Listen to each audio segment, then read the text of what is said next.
देखो सखी, देखो सखी, यह अकूर कितना निठुर, कितना हृदयहीन है। इधर तो हम गोपियां इतनी दुखित हो रही हैं और यह हमारे परम प्रियतम नंद दुलारे श्याम सुंदर को हमारी आंखों से ओझल करके बहुत दूर ले जाना चाहता है और दो बात कहकर हमें धीरज भी नहीं बंधाता है, आश्वासन भी नहीं देता है। सचमुच ऐसे अत्यंत क्रूर पुरुष का अकूर नाम नहीं होना चाहिए, नहीं होना चाहिए था। सखी, हमारे श्याम सुंदर भी तो कम निठुर नहीं है। देखो देखो, वे भी रथ पर बैठ गए, वे भी रथ पर बैठ गए और मतवाले गोपगण चक्रों द्वारा उनके साथ जाने के लिए कितनी जल्दी मचा रहे हैं। सचमुच ये मूर्ख है और हमारे बड़े बूढ़े उन्होंने तो इन लोगों की जल्दबाजी देखकर उपेक्षा कर दी कि जाओ, जो मन में आवे करो। हम क्या करें, अब हम क्या करें। आज विधाता सर्वथा हमारे प्रतिकूल चेष्टा कर रहा है। चलो हम स्वयं ही चलकर अपने प्राण प्यारे श्याम सुंदर को रोकेंगी। कुल के बड़े बूढ़े और बंधुजन हमारा क्या कर लेंगे। अरे सखी, हम आधे क्षण के लिए भी प्राण बल्लभ नंद नंदन का संग छोड़ने में असमर्थ थी। आज हमारे दुर्भाग्य ने हमारे सामने उनका वियोग उपस्थित करके हमारे चित्त को विनष्ट एवं व्याकुल कर दिया है। सखियों, जिनकी प्रेम भरी मनोहर मुस्कान, रहस्य की मीठी मीठी बातें, विलासपूर्ण चितवन और प्रेमालिंगन से हमने रास लीला की वे रात्रियां जो बहुत विशाल थी, एक क्षण के समान बिता दी थी, अब भला उनके बिना उन्हीं की देवी अपार विरह व्यथा का पार कैसे पावेंगे। एक दिन की नहीं, प्रतिदिन की बात है। संध्या काल में प्रतिदिन वे ग्वाल वालों से घिरे हुए बलराम जी के साथ वन से गौएं चरा कर लौटते हैं। उनकी काली काली घुंघराली अलके और गले के पुष्पहार गौओं की खुर की रज से ढके रहते हैं। वे बांसुरी बजाते हुए अपनी मंद मंद मुस्कान और तिरछी चितवन से देख देख कर हमारे हृदय को बेध डालते हैं। उनके बिना भला हम कैसे जी सकेंगे। श्री सुखदेव जी महाराज कहते हैं राजा परीक्षित से, परीक्षित, गोपियां वाणी से तो इस प्रकार कह रही थी, परंतु उनका एक एक मनोभाव भगवान श्री कृष्ण का स्पर्श, उनका आलिंगन कर रहा था। वे विरह की संभावना से अत्यंत व्याकुल हो गई थी और लाज छोड़कर लाज लज्जा छोड़कर हे गोविंद, हे गोविंद, हे दामोदर, हे माधव, इस प्रकार ऊंची आवाज से पुकार पुकार कर सुललित स्वर से रोने लगी। गोपियां इस प्रकार रो रही थी। रोते रोते सारी रात बीत गई। सूर्य उदय हुआ। अक्रूर जी संध्या वंदन आदि नित्य कर्मों से निर्विघ्न होकर रथ पर सवार हुए और उसे हाल ले चले। रथ पर सवार हुए और उसे हाँक ले चले।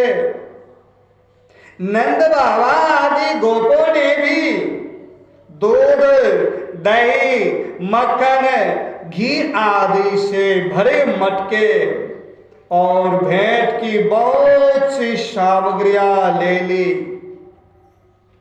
तथा वे छकरों पर चढ़कर उनके पीछे पीछे चले। इसी समय अनुराग के रंग में रंगी हुई गोपियां अपने प्राण प्यारे श्री कृष्ण के पास गई और उनके चितवन, मुस्कान आदि निरख कर कुछ कुछ सुखी हुई। वे अपने प्रियतम श्याम सुंदर से कुछ संदेश पाने की आकांक्षा से वही खड़ी हो गई। यदुवंश शिरोमणि भगवान श्री कृष्ण ने देखा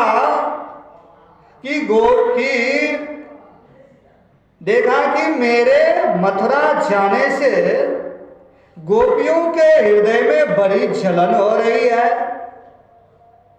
वे संतप्त हो रही हैं। तब उन्होंने दूत के द्वारा मैं आऊंगा यह प्रेम संदेश भेजकर उन्हें धीरज बधाया। गोपियों की जब तक रथ की ध्वजा और पहियों से उड़ती हुई धूल दिखती रही, तब तक उनके शरीर चित्र लिखित से वही ज्यों के त्यों खड़े रहे। परंतु उन्होंने अपना चित्त तो मनमोहन प्राण वल्लभ श्री कृष्ण के साथ ही भेज दिया था। अभी उनके मन में आशा थी कि शायद श्री कृष्ण कुछ दूर जाकर लौट आए, परंतु जब नहीं लौटे तब वे निराश हो गई और अपने अपने घर चले आई।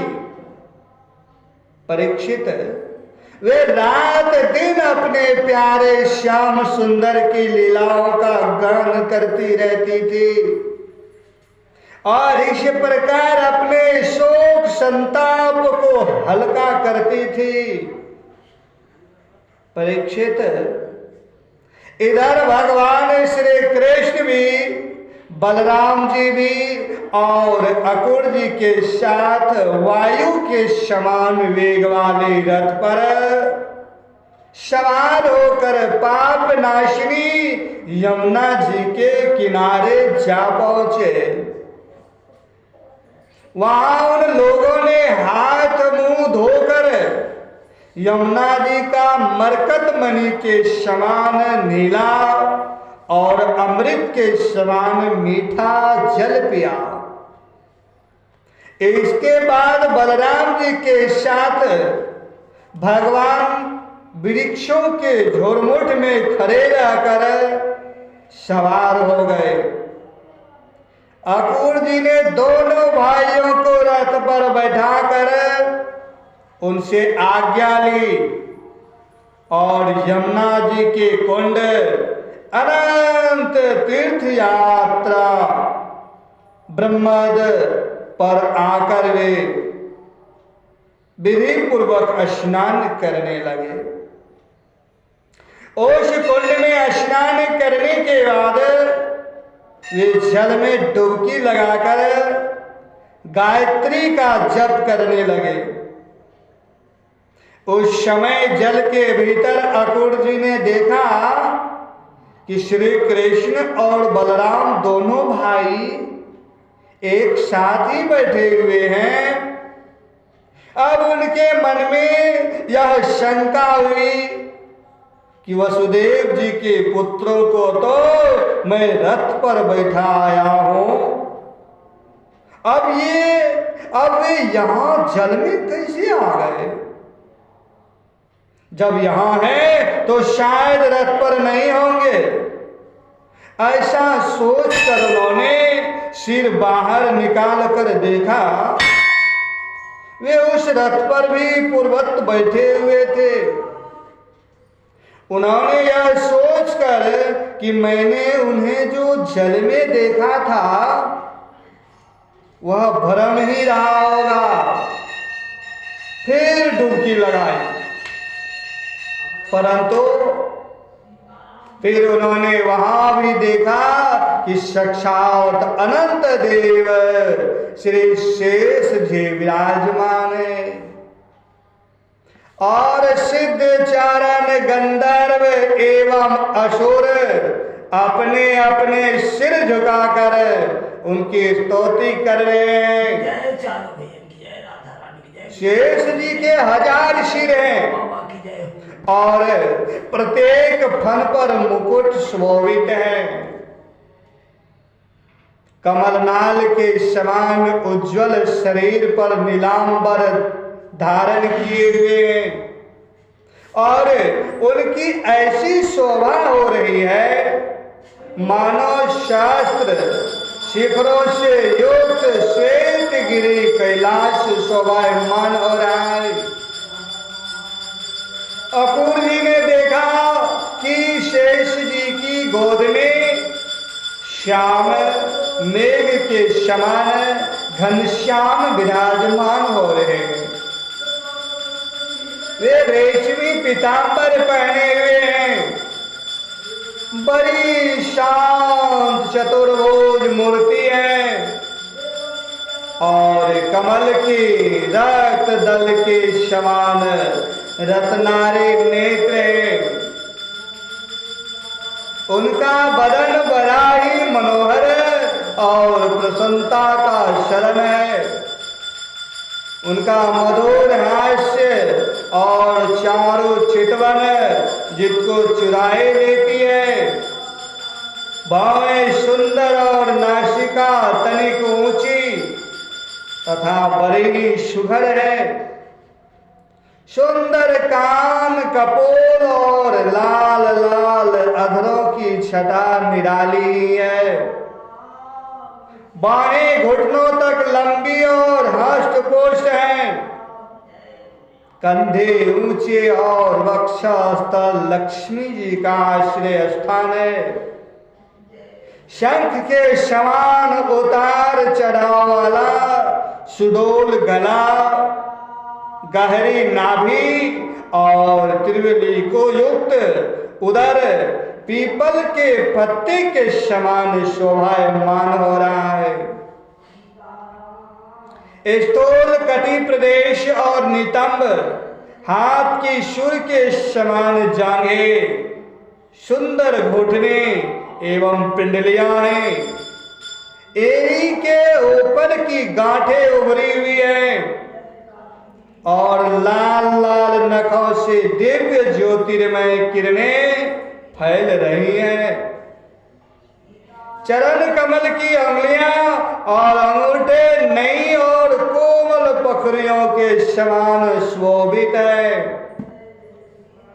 अत्यंत बहुमूल्य मणियों से जड़ा हुआ मुकुट, करे बाजूबंद करधनी, हार नुपुर और कुंडलों से तथा यज्ञोपवीत से वह दिव्य मूर्ति अलंकृत हो रही है।